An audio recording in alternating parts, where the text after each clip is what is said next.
Assalamualaikum. Waalaikumsalam Ibu. Waalaikumsalam, Ibu.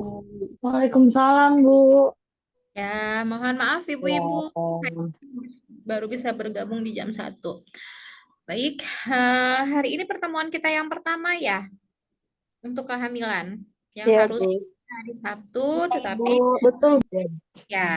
saya minta reschedule untuk yang minggu kemarin menjadi hari ini, gitu ya. Baik, hari ini saya akan memaparkan tentang kontrak program kita dulu ya, RPS terlebih dahulu. Yang saya sudah berikan juga di grup, mungkin sudah disampaikan oleh si Pen ke ibu-ibu. Sudah disampaikan si Pen belum?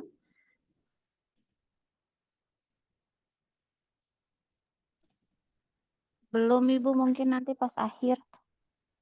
Ah ya, oke. Saya sudah di grup itu deh kalau nggak salah. Sebentar, kalau belum nanti saya sampaikan lagi.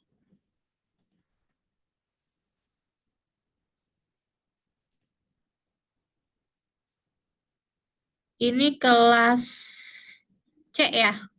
Ya Bu. Ya, Bu.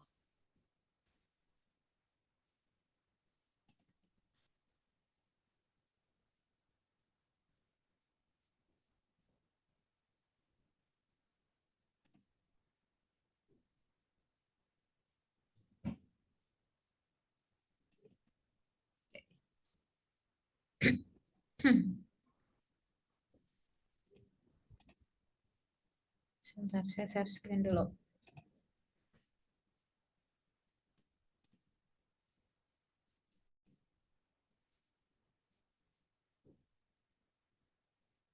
Sudah terlihat belum, Ibu-ibu? Belum Ibu. Sudah? Sudah Ibu. Bu. Oke, baik. Di sini adalah RPS untuk mata kuliah asuhan kebidanan kehamilan. Yang kodenya BD6401B, kemudian masuk ke dalam rumpun keterampilan praktik kebidanan 2. Bobot SKS-nya adalah 2 SKS, teori semua ya. Jadi nanti di sini teori semua, tetapi nanti ada hal yang memang kita praktekkan. Kemudian penempatannya ada di semester 1, dan kebetulan di sini koordinator mata kuliahnya adalah saya. Saya perkenalkan terlebih dahulu visi dan misi dari sarjana kebidanan. Visi menghasilkan lulusan profesi bidan yang unggul dalam bidang pelayanan bidan keluarga, berjiwa leadership dan entrepreneur yang berwawasan internasional pada tahun 2032. Sedangkan misinya menyelenggarakan pendidikan profesi bidan berlandaskan moral dan etika yang unggul dalam bidang pelayanan bidan keluarga. Kedua, mengembangkan penelitian kebidanan yang inovatif dalam menunjang pelayanan bidan keluarga. Tiga, mengembangkan pengabdian masyarakat dengan menerapkan prinsip long life learning yang sensitif terhadap budaya masyarakat dalam bidang pelayanan bidan keluarga. Keempat, menyelenggarakan kerjasama di tingkat nasional dan internasional yang menunjang kegiatan Tridharma perguruan tinggi.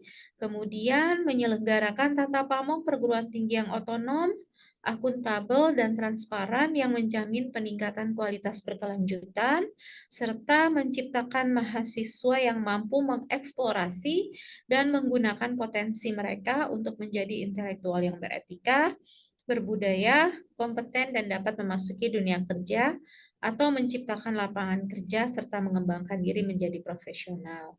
Inilah visi dan misi dari sarjana kebidanan.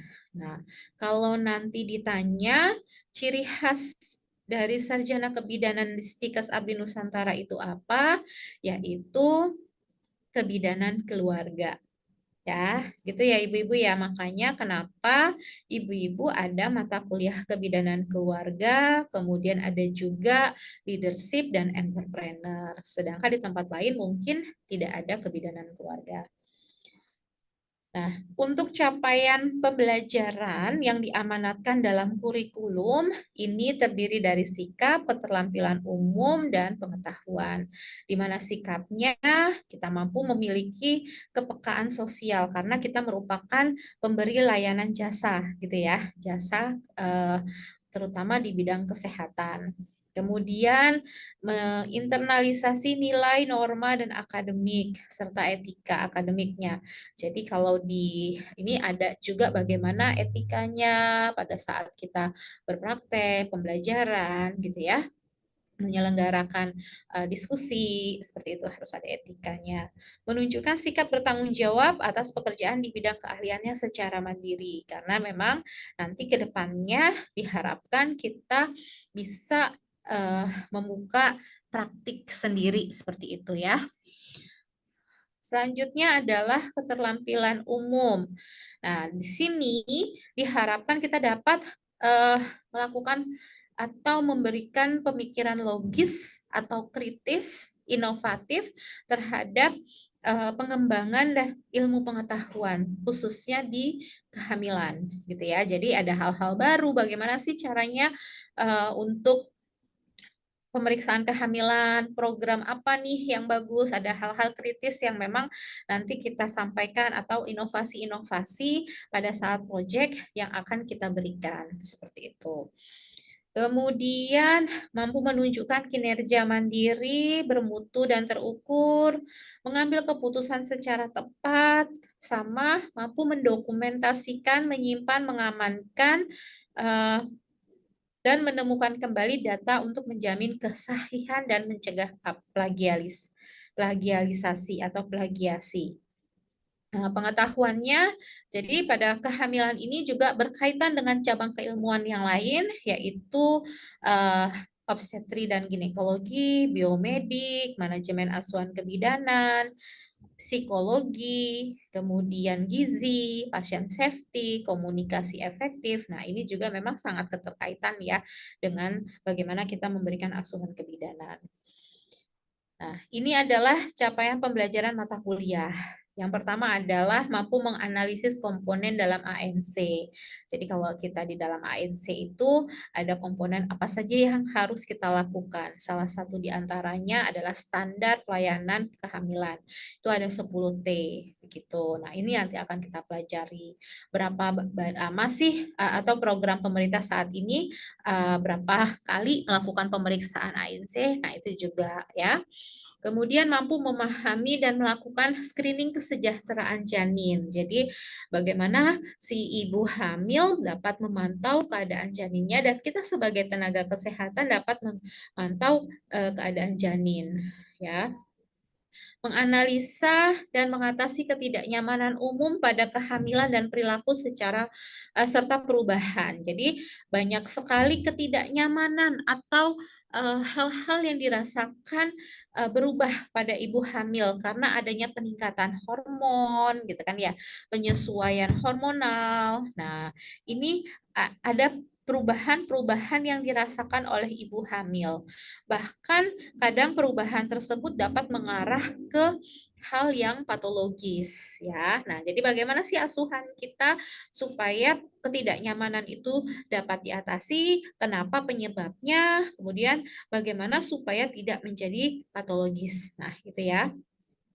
Kemudian menganalisis kebutuhan nutrisi pada ibu hamil. Jadi kalau ibu hamil itu kan nutrisinya tidak hanya untuk diri sendiri, tetapi juga untuk si janin. Jadi bagaimana sih agar kebutuhan nutrisi si janin itu dapat terpenuhi, maka kita juga harus sampaikan informasi edukasi terkait nutrisi apa saja yang penting bagi ibu hamil. Nah, itu juga nanti akan dipelajari.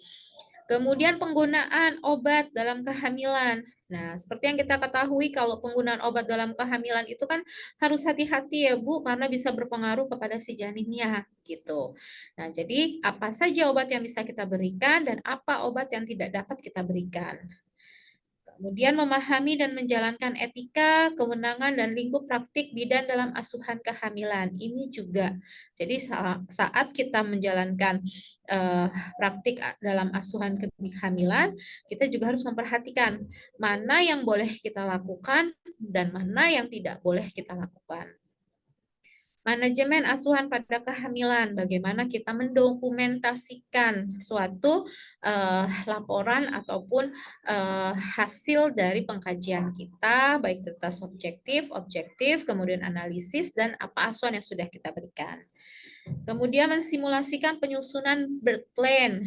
Nah, saat kehamilan, itu si pasien kita harus tahu perencanaan persalinannya nanti dia di mana, mau kemana dia bersalinnya, sama siapa, kemudian ditolong oleh siapa, gitu kan ya. Kemudian persiapannya apakah sudah pas, sudah sesuai, alat-alat yang akan dibawa, bagaimana jika ada kegawat daruratan. Nah, itu juga akan dibahas ya. Skenario screening resiko juga mampu melaksanakan screening resiko. Nah, dalam kehamilan itu kan kita harus men-screening resiko-resikonya gitu kan ya. Kalau dia punya riwayat begini, kemungkinan resikonya apa sih yang akan terjadi gitu. Kemudian usia hamil segini, resikonya apa? Nah, itu juga harus kita screening. Screening resiko kehamilan itu ada di trimester 1 dan trimester ketiga. Kemudian mampu menjalankan persiapan keluarga. Jadi yang dipersiapkan saat persalinan itu tidak hanya si ibu hamil saja, tapi bagaimana agar suami mendukung, memberikan support, anak memberikan support, keluarga memberikan support, tetangga memberikan support, kita sebagai tenaga kesehatan juga memberikan support, gitu kan ya. Si neneknya juga memberikan support. Nah, jadi bagaimana sih persiapan keluarganya saat nanti dia melahirkan, apa yang harus dilakukan, saat sekarang hamil, apa yang harus dilakukan oleh keluarga. Nah, itu juga akan dibahas. Kemudian menerapkan risk assessment tools juga ya. Asuhan, memberikan asuhan, pasien safety, sama bagaimana kita nanti berperan sebagai seorang bidan dalam memberikan asuhan kehamilan. Nah, inilah yang akan kita pelajari dalam 1 semester ke depan. Ya, jadi ada kurang lebih 16 topik bahasan. Ya, lumayan banyak ya. Kemudian di sini buku sumber utamanya ada Pedoman Pelayanan Antenatal Terpadu edisi ketiga, buku KIA gitu kan ya. Nah, di sini boleh menggunakan sumber pusaka yang tidak tertulis di sini ya untuk pendampingnya atau pendukungnya. Jadi kalau ada yang tidak ada di sini boleh dipakai tetapi yang sesuai dengan topik bahasan kita dan yang terbaru. Bisa pakai jurnal, bisa pakai textbook ya. Silakan. Untuk media pembelajaran dengan menggunakan e-learning, LCD projector, video kehamilan, ada modul pembelajaran teori dan ada modul pembelajaran praktikum. Tim teachingnya nanti di sini saya ada berempat, ada saya, ada Bu Ita, ada Bu Eka, sama ada Dokter Titi ya. Nah, nanti hari Sabtu yang masuk adalah Bu Eka. Silakan menghubungi untuk koordinatornya. Nanti saya beri untuk PJ-nya. Nanti saya berikan nomor telepon Bu Eka ke Sipen ya. Kemudian sebentar. Kelebihan ya. Nah, ini bobot penilaian ya. Bobot penilaian ada tugas presentasi makalah 10%, kuis 10%, UTS atau MCQ 15%, UAS MCQ 15%, kemudian aktivitas perspektif, role play, video dan keaktifan itu ada 20%, serta hasil proyek 30%. Jadi nanti untuk penilaian bisa diambil dari tugas presentasi, UTS, UAS, kuis gitu ya, yang perorangan, ataupun ada nanti kalau misalnya ada tugas role play atau video atau membuat project, nah itu juga bisa diambil dari situ. Nah, total pembelajaran kita selama 1 semester ini adalah 14 minggu di luar UTS dan UAS. Di mana dalam 1 minggunya kita belajar kurang lebih 100 menit ya per minggu. Jadi dalam 1 minggu hanya ketemu 1 kali saja dengan waktu 100 menit. Jadi 14 minggu ada 14 kali kita bertemu gitu ya. Nah, ini tadi yang kita pelajari. Oke, sampai di sini untuk RPS ada yang ingin ditanyakan atau ada yang ingin didiskusikan?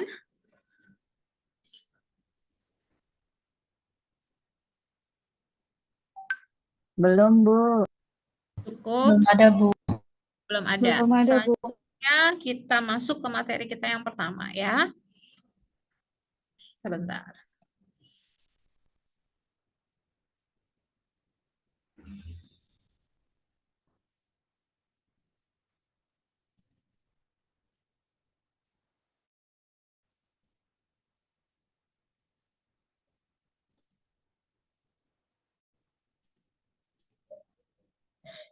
Materi kita yang pertama adalah antenatal care terpadu.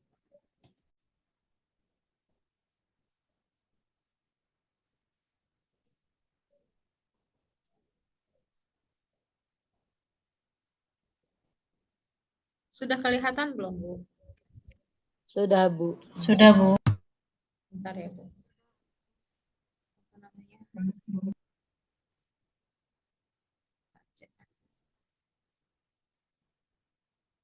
Oke, ini adalah pelayanan antenatal care terpadu ya. Jadi kalau kita lihat definisi dari ANC terpadu itu adalah serangkaian kegiatan yang dilakukan sejak terjadinya masa konsepsi hingga sebelum mulainya proses persalinan yang komprehensif dan berkualitas yang kita berikan kepada seluruh ibu hamil. Nah, jadi kalau kita lihat mulai dari merencanakan kehamilan, awal terjadinya kehamilan sampai dengan bayinya lahir, maka kita memegang peranan penting dalam mewujudkan kehamilan sehat, kemudian ibu sehat, janin sehat gitu ya, pada saat persalinannya juga berjalan lancar. Proses nanti nifasnya juga dia berhasil untuk laktasinya atau menyusuinya, sehingga nanti anak-anak yang dihasilkan bisa sehat tumbuhnya, kembangnya juga optimal gitu kan ya. Nah, jadi pada saat kita memberikan asuhan antenatal care ini itu berkesinambungan, Bu. Ya, terus menerus dia sampai dengan nanti dia remaja itu terus menerus berkesinambungan, tidak terputus begitu ya. Kemudian tujuan umum pelayanan antenatal terpadu ini sendiri adalah ibu hamil dapat menjalani kehamilan dan persalinan. Sebentar, Bu.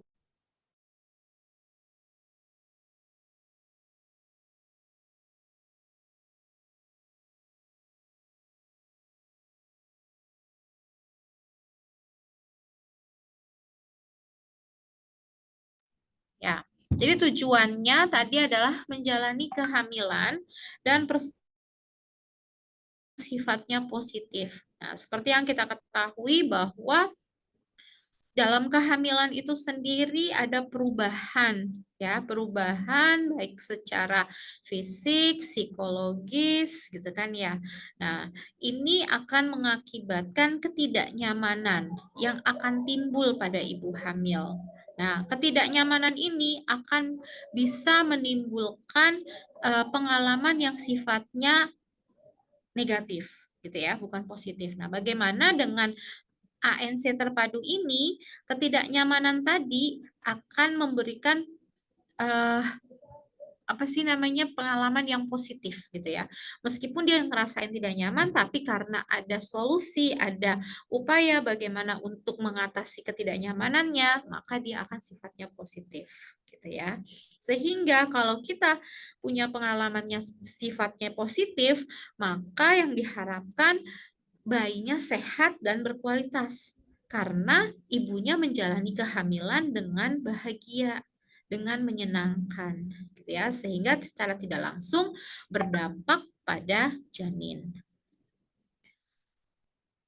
Kemudian tujuan khususnya di sini terlaksananya pelayanan antenatal terpadu termasuk pemberian konseling, informasi tentang gizi pada ibu hamil, kemudian konseling KB dan pemberian ASI. Selanjutnya adalah terlaksananya dukungan emosi dan psikososial sesuai dengan keadaan ibu hamil pada setiap kontak dengan tenaga kesehatan. Jadi kalau dia datang ke kita, diharapkan dia mendapatkan dukungan baik emosi maupun psikososial, ya. Tuh, sehingga dia merasa nyaman pada saat ketemu kita, gitu ya. Kemudian setiap ibu hamil itu harus mendapatkan pelayanan antenatal terpadu minimal 6 kali selama masa kehamilannya. Nah, pada saat trimester 1 minimal 1 kali dan ketemu dengan dokter.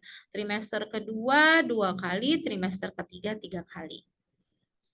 Nah, kemudian berikutnya terlaksananya pemantauan tumbuh kembang janin.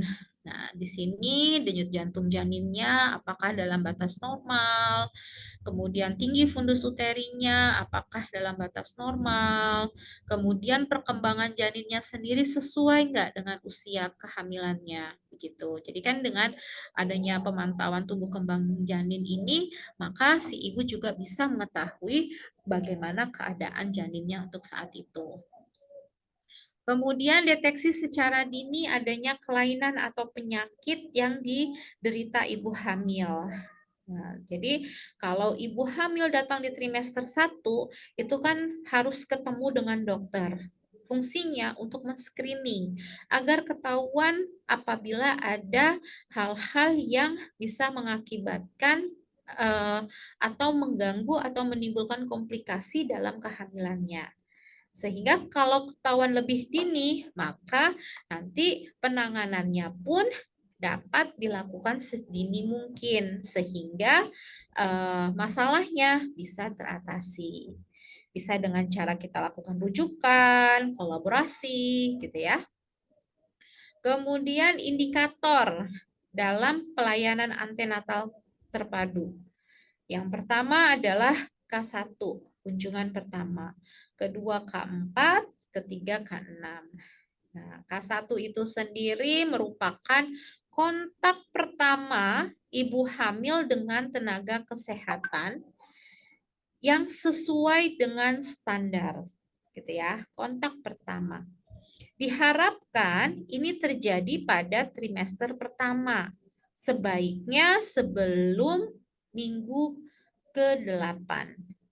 Karena kita harus tahu memastikan, karena juga pada saat awal-awal dari 11 hari setelah pertemuan antara sel telur dan sel sperma, dia akan mengalami penempelan. Pada saat penempelan mulai terbentuk ya bagian janin itu saat usia kehamilan 6 minggu. 6 minggu sudah mulai terbentuk organ-organ vital sampai dia terbentuk keseluruhan itu di usia 12-16 minggu. Nah, sehingga diharapkan sebelum kehamilan 8 minggu dia sudah ketemu. Kunjungan pertama itu dibagi 2. Ada K1 murni, ada K1 akses. Kalau K1 murni, itu kontak pertama ibu hamil dengan tenaga kesehatan pada kurun waktu trimester pertama kehamilan. Sedangkan K1 akses, ini kontaknya tidak di trimester 1, melainkan di trimester kedua dan trimester ketiga. Itu K1 akses. Nah, diharapkan ibu hamil itu harusnya melakukan K1 murni. Sehingga apabila terdapat komplikasi atau faktor resiko dapat ditangani sedini mungkin. Itu harapannya. Berikutnya adalah kunjungan keempat atau K4. Ini adalah kontak ibu hamil dengan tenaga kesehatan yang sesuai dengan standar selama kehamilannya minimal 4 kali. Itu K4. Distribusinya 1 kali di trimester 1, 1 kali di trimester kedua, dan 2 kali di trimester ketiga. Nah, sekarang yang sedang dijalankan oleh kita itu adalah program kunjungan 6 kali, ya, K6. Di mana kontak ibu hamil dengan tenaga kesehatan yang sesuai standar minimal 6 kali selama kehamilannya. Distribusi waktunya 1 kali trimester 1, 2 kali trimester kedua, dan 3 kali di trimester ketiga. Nah, di mana pemeriksaan trimester 1 itu wajib dilakukan dengan dokter. Jika ketemu pertama kali dengan kita di puskesmas, maka kita kolaborasi dengan dokter untuk melakukan screening, gitu ya. Tapi kalau di TPMB, maka kita rujuk ketemu ke dokter, boleh ke puskesmas. Nggak mesti dia ketemu pertama itu dengan dokter spesialis. Boleh dengan dokter umum. Jika nanti dari dokter umum ada hal yang memang harus dikonsulkan dokter spesialis, maka dia harus ke dokter spesialis.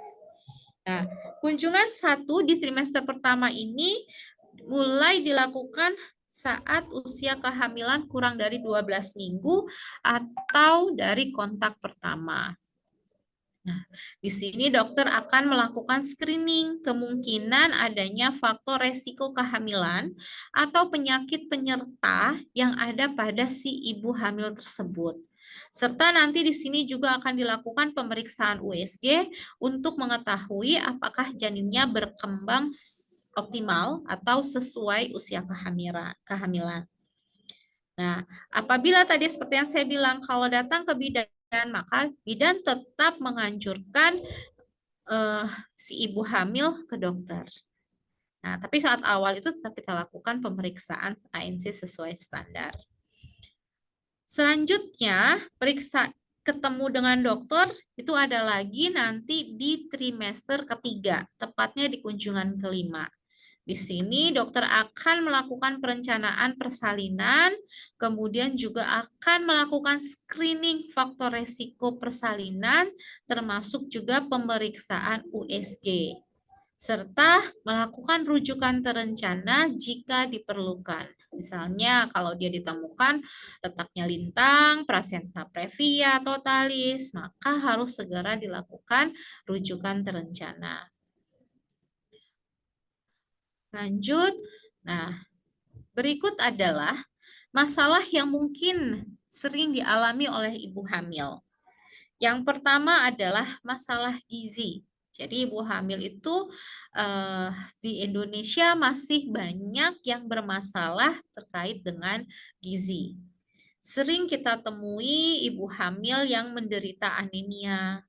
Padahal program kerja kita sudah mewajibkan ibu hamil minum minimal 90 tablet selama kehamilannya. Tetapi angka anemia masih tetap tinggi, sehingga harus tetap kita lakukan pemantauan, evaluasi dan monitoring. Bagaimana cara minumnya, bagaimana makanannya, adakah penyakit penyerta. Kalau seandainya masalahnya nggak ada, vitaminnya tetap diminumin bagus, cara konsumsinya juga bagus gitu kan ya, sesuai dengan aturan, tetapi kok dia ternyata anemia, maka perlu kita lakukan pemeriksaan feses. Mungkin saja saat itu ibunya menderita kecacingan, karena wanita hamil yang menderita kecacingan, maka dia akan beresiko terkena anemia sedang. Jika tidak kita obati, maka khawatirnya bisa menimbulkan anemia berat. Begitu. Kemudian masalah yang berikutnya adalah kek. Ya, kek. Nah, cake itu juga ada yang disebabkan karena nutrisi yang salah, ada juga yang karena faktor sosial ekonominya, sehingga memicu kurangnya asupan nutrisi. Ada juga yang memang dia keturunannya kecil gitu ya, tetapi bagaimana agar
maaf ibu-ibu, saya terlempar sepertinya.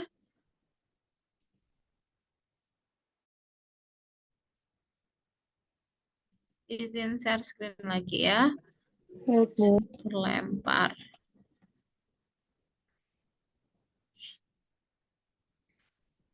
Oke, terlihat belum? Sudah, Bu. Sudah, Bu. Sudah, Bu. Sudah terlihat belum ibu-ibu? Sudah, Bu. Sudah, Bu. Sudah ya. Nah, tadi ya, tidak hanya cake saja, obesitas juga merupakan masalah bagi ibu hamil. Karena ibu hamil dengan obesitas, dia cenderung akan melahirkan bayinya besar, kemudian juga cenderung mengalami DM gestasional. Atau bisa juga memicu timbulnya preeklamsi gitu ya. Kesulitan saat melahirkan karena distosia bahu tadi. Nah, itu juga bisa terjadi jika awalnya sudah obesitas. Sehingga di sini juga kita harus memantau bagaimana kenaikan berat badan ibu sesuai standar atau tidak. Jadi di dalam buku KIA di situ kan ada grafik pemantauan berat badan ya, kenaikan berat badan, ada grafiknya pemantauan kenaikan berat badan. Di situ berapa sih yang direkomendasikan? Dilihat berdasarkan IMT ibu saat sebelum hamil gitu ya. Kemudian berikutnya faktor resiko dari masalah gizi ini tadi bisa dilihat karena dari faktor usia, bisa kurang dari 16 tahun, bisa juga ibunya karena lebih dari 35 tahun atau anak terkecilnya kurang dari atau sama dengan 2 tahun. Ini merupakan faktor resiko. Kemudian komplikasi kehamilan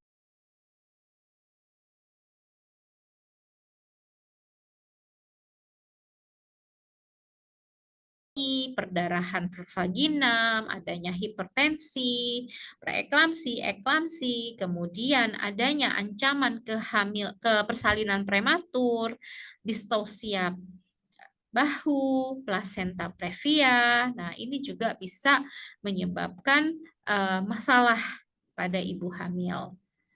Nah, Kemudian masalah yang lainnya adalah hamil pertama lebih atau sama dengan 4 tahun. Jadi dia punya riwayat infertilitas primer. Interval kehamilan lebih dari 10 tahun. Jadi ada riwayat infertilitas sekunder. Kemudian persalinan lebih atau sama dengan 4 kali, grande multipara. Kehamilan ganda, kelainan letak dan posisi janin, besarnya janin, adanya gangguan pada riwayat obstetrik dulu ya, yaitu bisa punya riwayat keguguran, kemudian adanya komplikasi pada persalinan yang lampau, misalnya dia pada saat lalu persalinan yang lampau menggunakan alat yaitu vakum atau forceps, adanya perdarahan pasca persalinan atau diberikan transfusi. Kemudian punya riwayat SC, hipertensi, ya, kehamilan lewat waktu. Nah, itu juga merupakan masalah yang biasanya sering kita temui pada ibu hamil. Selanjutnya ada penyakit yang tidak menular. Contohnya punya riwayat atau sebelum hamil sudah hipertensi. Nah, diabetes mellitus, kelainan jantung, ginjal, asma, kanker gitu ya. Penyakit menular.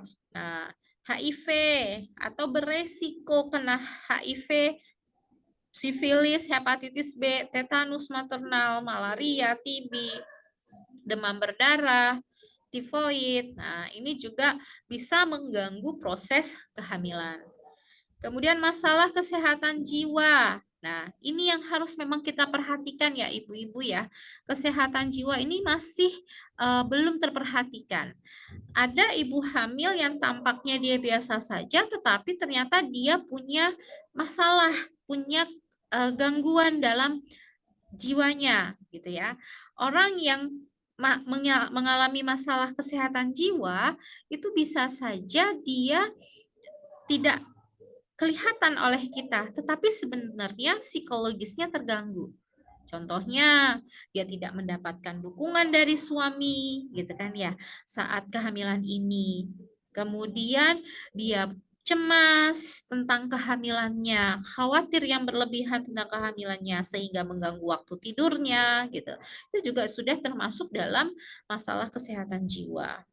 Nah, jadi kalau untuk kita tahu apakah si ibu hamil ini menderita gangguan jiwa atau memiliki masalah dengan kesehatan jiwanya, maka yang sudah terlihat mengarah ke sana, punya riwayat, atau saat ini dia ada kekerasan, maka kita harus berikan pertanyaan dalam bentuk kuesioner tentang kesehatan jiwanya. Begitu. Kemudian pelayanan antenatal terpadu pada semua ibu hamil ini dapat kita lakukan dengan cara menyediakan kesempatan pengalaman positif bagi setiap ibu hamil. Ya, jadi ini kita menyediakan kesempatan ibu hamil untuk curhat, untuk membicarakan ketidaknyamanan yang dia rasakan sehingga dia mendapatkan solusi ya apa yang harus dilakukan agar ketidaknyamanan tersebut berkurang. Kemudian melakukan pemeriksaan antenatal setiap kontak, memberikan konseling kesehatan baik itu gizi maupun KB serta bagaimana cara agar ASI-nya lancar. Kemudian di sini juga kita dapat memberikan dukungan emosi ya. Kemudian psikososial, dukungan psikososial. Nah, ini sesuai dengan kebutuhan atau keadaan ibu hamil ya. Kemudian kita harus dapat juga melakukan pemantauan tumbuh kembang janinnya. Jadi setiap dia datang harus kita informasikan keadaan janinnya, kemudian bagaimana si ibu mengetahui kalau anaknya sehat atau tidak gitu ya, bergerak atau tidak gitu, normal atau tidak. Nah, itu juga harus kita informasikan. Kemudian mendeteksi secara dini apabila ada masalah keluhan penyakit yang diderita oleh ibu hamil. Dan mempersiapkan persalinan yang bersih serta aman. Kemudian melakukan rencana antisipasi dan persiapan dini untuk melakukan rujukan. Jadi jika ketemu namanya ada masalah, ya, maka harus kita lakukan antisipasi dan persiapan dini supaya tidak terlambat. Kemudian lakukan tata laksana jika ditemukan penyakit, kelainan, atau gangguan pada ibu hamil. Lakukan tata laksana kasus serta rujukan tepat waktu pada kasus kegawat daruratan maternal dan neonatal. Contohnya ada perdarahan atau ada kejang gitu ya. Nah, itu kan kegawat daruratan. Melibatkan ibu hamil, suami, dan keluarga dalam menjaga kesehatan dan gizi ibu hamil. Jadi ibu hamil itu merupakan tugas dan tanggung jawabnya suami dan keluarga untuk mendukung agar ibu sehat, janinnya juga sehat. Ibu selamat, janinnya juga selamat. Jadi dibutuhkan di sini suami, keluarga, gitu ya. Kalau nggak ada dukungan, pasti ibunya juga merasa sedih, gitu ya. Kemudian di sini ada standar antenatal terpadu. Jadi ada 10T. Yang pertama adalah timbang berat badan dan ukur tinggi badan. Di mana kalau kita sudah ketahuan berat badan sama tinggi badannya, maka perlu kita hitung indeks massa tubuhnya. Jadi di sini tinggi badan yang perlu dipakai dalam penghitungan IMT adalah berat badan sebelum hamil, atau kalau dia lupa berat badan sebelum hamilnya, pada saat pertama kali dia datang di trimester 1 itu berat badannya berapa. Anggaplah itu adalah berat badan sebelum hamil. Jadi perlu dihitung IMT-nya, karena start awal ibu hamil yang berat badannya kurus dengan ibu hamil yang berat badannya obes, kenaikan berat badan selama kehamilan itu akan berbeda. Akan lebih sedikit ibu hamil yang obesitas kenaikan berat badannya jika dibandingkan dengan ibu hamil yang kurus. Kalau ibu hamil yang kurus bisa sampai 18 kilo. Sedangkan yang obesitas hanya sampai 5-9 kilo saja. Gitu. Ya, jadi kan beda. Jadi makanya kenapa kita wajib untuk menghitung IMT sebelum hamil. Kemudian ukur tekanan darah. Di sini juga untuk mengetahui apakah ibunya normal gitu kan ya. Kalau memang ternyata dia ada tekanan darah tinggi atau riwayat atau ada peningkatan tekanan darah tinggi, maka peningkatan tekanan darahnya maka bisa dilakukan terapi sedini mungkin. Itu. Selanjutnya nilai status gizi, ukur lingkar lengan atas. Nah, ini juga untuk menilai status gizi. Normalnya di atas 23,5. Ukur tinggi puncak rahim, itu juga untuk menilai bagaimana keadaan janinnya. Apakah dia sesuai dengan usia kehamilan. Kalau normalnya tinggi fundus uteri itu adalah plus minus 2 cm dari usia kehamilan. Makanya kenapa kalau di buku KIA itu ada grafik untuk yang tinggi fundus uteri. Dia mulai diisi saat usia kehamilan 20 minggu. Kalau di buku KIA. Nah, di grafik itu nggak boleh dia berada di bagian bawah garis putus-putus dan tidak boleh berada di atas garis putus-putus. Kalau dia berada di bawah, maka yang kita khawatirkan adalah janin. Tapi kalau di atas garis putus-putus, maka yang kita khawatirkan janinnya besar atau dia kehamilannya ganda. Jadi perlu kita lakukan pemastian dengan menggunakan USG. Kemudian tentukan presentasi janin dan Presentasi normalnya kepala bagian terendahnya. Kemudian DJJ mulai bisa didengar dengan menggunakan Doppler usia kehamilan 12 minggu kalau perutnya tipis. Kalau perutnya agak tebal, si ibu hamilnya agak besar gitu kan ya, badannya agak 12 minggu tuh agak susah gitu ya, sehingga bisa mulai terdengar kadang ada yang 16 minggu begitu. Normalnya DJJ itu 120 sampai 160.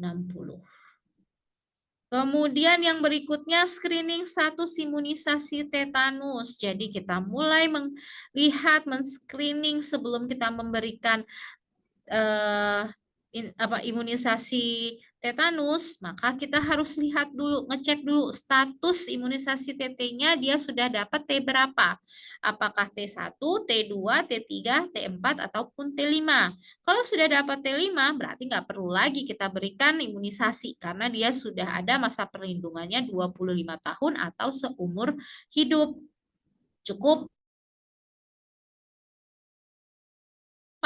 dari mulai saat di bayi. Apakah bayinya dia punya buku KIA dan diberikan imunisasi secara lengkap. Imunisasi dasar secara lengkap dan adanya imunisasi lanjutan.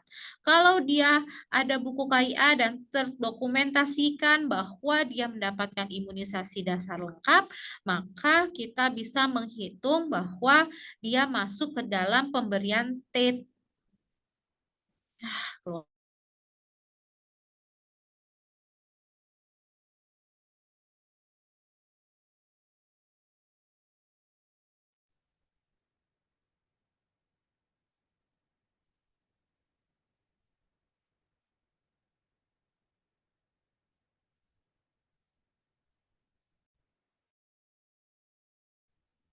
Maaf ibu-ibu, sepertinya ini jaringannya nggak stabil deh.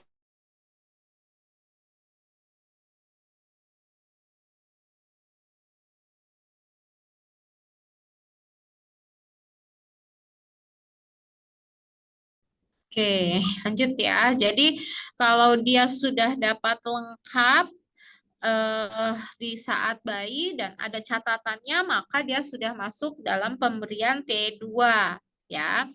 Kemudian saat sekolah SD kelas 1, kelas 3, apakah dia dapat? Kalau dia udah dapat, di bayi dapat, maka hitungannya adalah kalau di SD-nya dapat 2,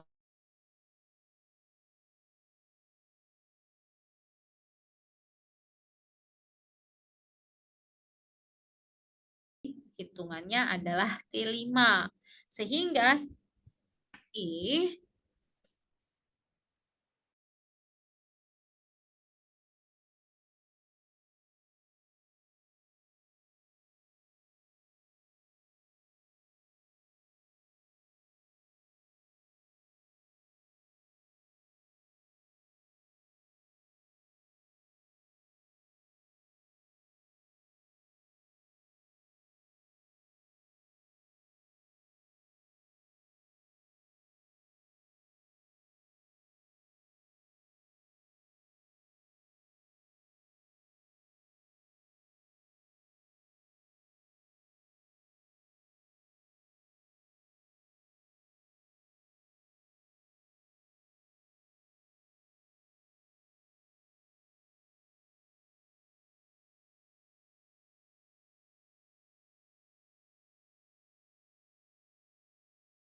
Ibu-ibu maaf ya, sepertinya jaringannya tidak stabil.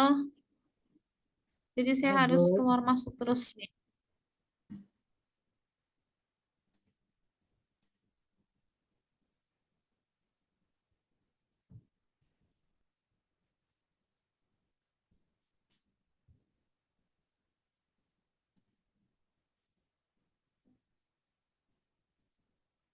Sudah kelihatan? Sudah, Bu. Ya, Bu. Sudah, Oke. Bu. Nah, untuk screening tadi itu kita harus perlu perhatikan interval minimalnya ya ibu-ibu ya. Jadi nggak boleh kurang, boleh lebih gitu ya. Misalnya nih TT1 ke TT2 interval minimalnya adalah 4 minggu, 1 bulan. Nggak boleh kurang dari 1 bulan, tapi kalau 1 bulan lewat boleh dihitung. Kemudian TT2 ke TT3 6 bulan. TT3 ke TT4 1 tahun, TT4 ke TT5 1 tahun. Gitu ya. Yang berikutnya pemberian tablet tambah darah. Programnya pemberian tablet tambah darah adalah 90 tablet selama kehamilan. Kalau dia normal. Kalau dia tidak normal, misalnya dia mengalami anemia, maka perlu ditambahkan. Sehari bisa sampai dengan 2 tablet. Ya, kalau untuk yang ibu hamil normal, dia sehari 1 tablet cukup. Tapi kalau yang tidak, maka dia harus ditambahkan. Jadi 2 kali pemberiannya. Dan libatkan keluarga atau suami untuk memantau minum tablet tambah darah melalui buku KIA yang ada di tempat checklist-checklistannya itu. Setiap kontrol harus kita lihat. Terchecklist kah? Kalau tidak terchecklist, maka tanyakan kenapa. Selanjutnya, tata laksana penanganan kasus sesuai kewenangan. Ini juga ya, makanya kenapa di awal kita harus ada screening supaya ketahuan lebih dini dan bisa ditata laksana secara dini. Ada temu wicara atau konseling, ini dengan melibatkan suami atau keluarga.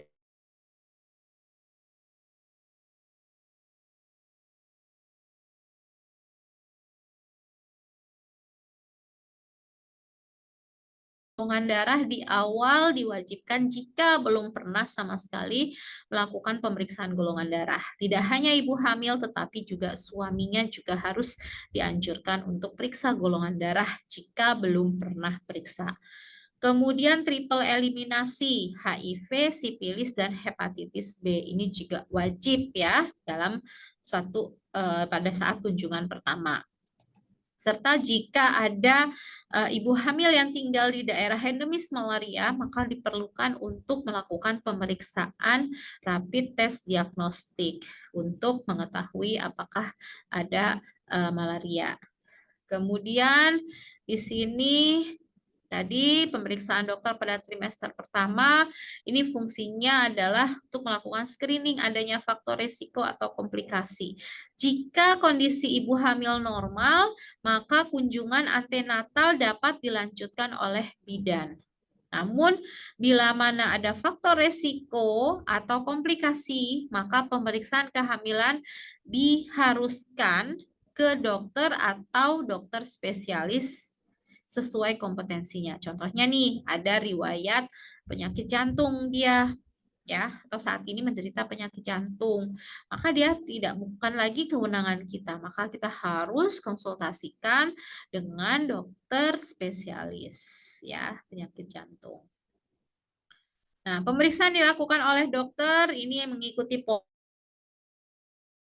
fisik, pemeriksaan penunjang, dan tindak lanjut. Nah, dokter nanti pada saat pemeriksaan pertama, dokter harus menyimpulkan status kehamilan si ibu hamil tersebut. Kemudian kehamilannya normal atau ada komplikasi. Jika ada komplikasi, maka sebutkan jenis komplikasinya apa. Kemudian dokter juga harus memberikan rekomendasi apakah ANC dapat dilakukan di FKTP, ataukah harus dirujuk ke dokter spesialis atau harus rujuk ke FKRTL gitu ya.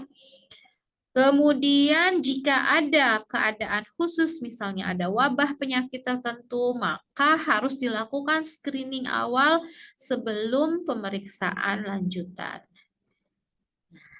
Ketemu dengan dokter di trimester ketiga, yaitu tepatnya di pemeriksaan antenatal yang kelima, yaitu usia kehamilan 32-36 minggu. Ini fungsinya untuk mendeteksi adanya faktor resiko pada persalinan dan perencanaan persalinan. Sama tadi polanya, anamnesis, pemeriksaan fisik, pemeriksaan penunjang, dan tindak lanjut. Pada akhir pemeriksaan, ini dokter harus bisa menyimpulkan status kehamilannya bagaimana. Adakah penyulit pada kehamilan saat ini? Kemudian adakah komplikasi? Kalau ada komplikasi, maka sebutkan komplikasinya apa. Kemudian rekomendasi dari dokter bagaimana? Apakah dapat melahirkan di FKTP? Ataukah harus dirujuk ke FK?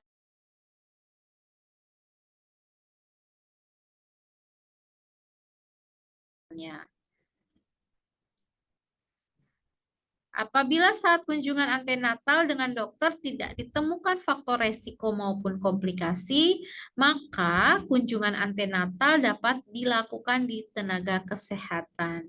Contohnya ke bidan boleh, gitu ya. Tenaga kesehatan harus mengisi pemantauan evaluasi terhadap kondisi ibu hamil. Grafiknya itu harus diisi, Bu.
Maaf, Bu.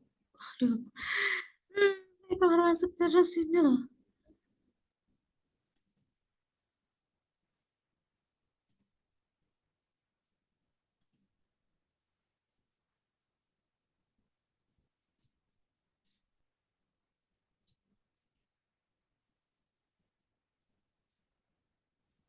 Ya, udah kelihatan belum?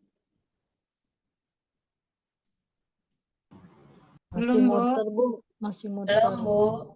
Sudah, Bu, sudah. Sudah ya, ya itu. Jadi kita harus tetap ngisi ya Bu untuk grafik pemantauan kehamilan dan grafik peningkatan berat badan itu tetap harus dilakukan pengisian. Nah, ini ada beberapa indikasi merujuk ke dokter berdasarkan riwayat kehamilan dahulu. Ya, pertama adalah adanya riwayat perdarahan pada kehamilan, persalinan dan nifas. Kedua, riwayat hipertensi pada kehamilan ataupun nifas, riwayat IUFD, kehamilan kembar, keguguran lebih dari 3 kali berturut-turut, kehamilan sungsang, letak lintang atau letak oblik, kemudian kematian janin, serta persalinan SC. Nah, ini kita perlu melakukan rujukan ke dokter, ya, berdasarkan riwayat kehamilan yang lampau. Kemudian indikasi merujuk berdasarkan riwayat medis. Nah, saat ini dia ada penyakit tidak menular, misalnya jantung, hipertensi, DM, ginjal, alergi obat, autoimun, talasemi, gitu ya, epilepsi. Nah, kemudian ada penyakit menular, misalnya saat ini ada menderita HIV, sifilis, IMS lainnya, hepatitis B, TB, malaria, tifoid, itu juga bukan kewenangan kita. Ada masalah kejiwaan, itu juga harus dilakukan rujukan, ya. Kemudian indikasi merujuk berdasarkan riwayat kehamilan saat ini. Mual muntah yang berlebihan, yang tidak bisa makan sama sekali dan aktivitasnya terganggu, atau yang sering kita sebut dengan hiperemesis gravidarum, ini juga bukan kewenangan kita.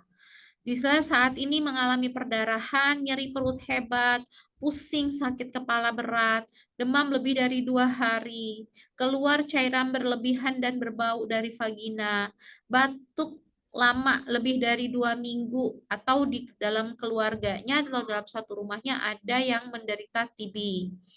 Kemudian gerakan janinnya berkurang atau tidak bisa dirasakan mulai kehamilan 20 minggu ke atas ya untuk mengetahui gerakan janin. Kemudian perubahan perilaku, sekarang dia tampak gelisah, menarik diri, bicara sendiri, tidak mau mandi, itu kan ada masalah atau gangguan kejiwaannya. Kemudian mengalami kekerasan fisik, ada masalah pada gigi dan mulutnya, giginya berlubang, gusi mudah berdarah, gusinya bengkak, maka kita harus merujuk ke dokter gigi terkait dengan apa yang harus diberikan, kemudian obat-obatannya. Oke, saya rasa itu yang dapat saya sampaikan untuk materi kita yang pertama. Adakah yang ingin didiskusikan atau yang ingin ditanyakan? Boleh, silakan.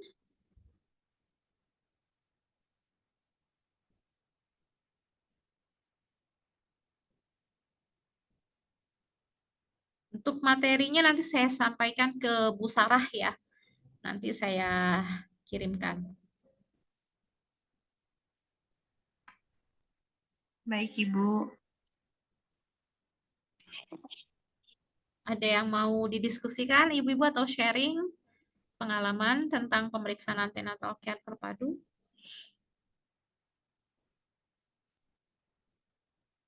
Habis ini Ibu-ibu ada kuliah di hari ini?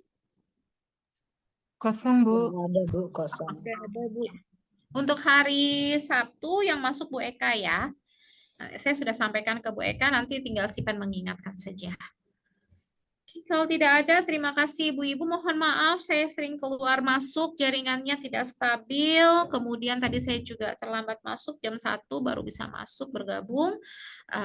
Mudah-mudahan hari ini bermanfaat, berkah untuk kita semua. Saya tutup dengan mengucapkan hamdalah.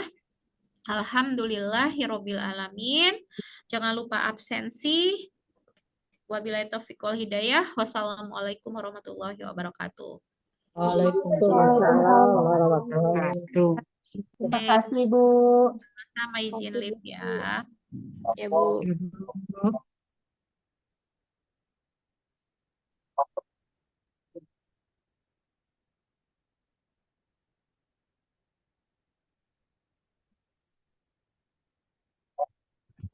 Alhamdulillah nggak ada tugas ya Bu Ibu hari ini. Alhamdulillah. Nggak ada Teh.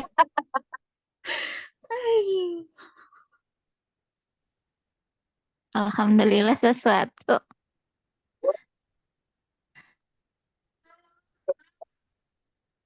Kalau yang baru dikumpulin itu kakak 2 sama Hukes ya berarti. Iya, Kak.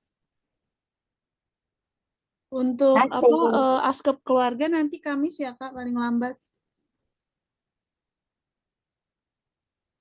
Hari ini udah kan gak ada kuliah lagi? Nggak ada, Kak. Terus itu tadi yang presentasi filenya dikirim.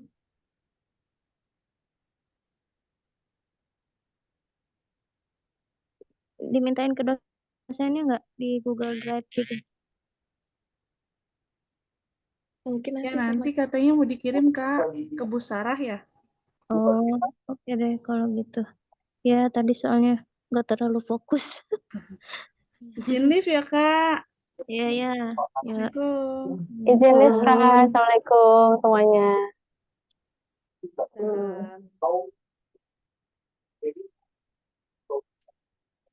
Jangan kesan, oh.